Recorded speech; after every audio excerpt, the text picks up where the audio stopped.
চোদ্দোর বর্গ করবো, 14 শেষে হচ্ছে 4, তাহলে 4-এর বর্গ হচ্ছে এখানে 16, 16-র 6 নামাবো আমরা, 16-র 6 হাতে থাকবে আমাদের হচ্ছে 1। তারপর আমরা এই 14-র সাথে 4 যোগ করব, 14-র সাথে 4 যোগ করলে 18, 18 আর হাতের 1, এটা আমরা যোগ করলে আমাদের আসবে 19, মানে 14-র বর্গ হচ্ছে 196। 15, 15-র বর্গ আমরা খুব সহজেই নির্ণয় করতে পারবো, শেষে 5 থাকলে এই 5-এর বর্গ করব, 5 5 25। এরপরে হচ্ছে 1 এবং 1-এর পরের সংখ্যা হচ্ছে 2, 2 গুণন দিব, 1 আর 2 এলো, 2 1 2 মানে 225।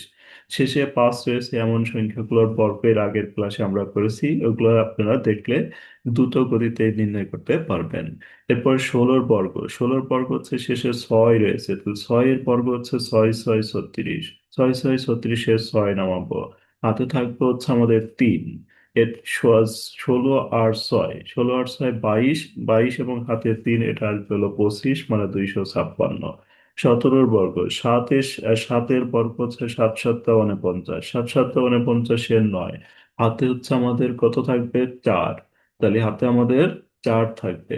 এবার হচ্ছে আমরা এই 17-র সাথে 7 যোগ করলে আসবে 17-র সাথে 7 যোগ করব 24, 24 আর 4, তাহলে আমাদের হবে হলো 28 মানে 289।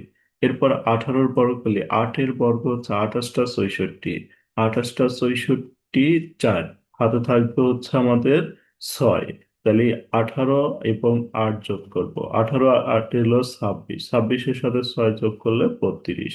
তাহলে এই সংখ্যাগুলোর বর্গ আমরা খুব দ্রুত গতিতে নির্ণয় করতে পারি। এই ভিডিওটি দ্বারা আপনাদের যদি কোনো উপকার এসে থাকে, আমাদের চ্যানেলটি সাবস্ক্রাইব করে ভিডিওটিতে একটি লাইক দিবেন।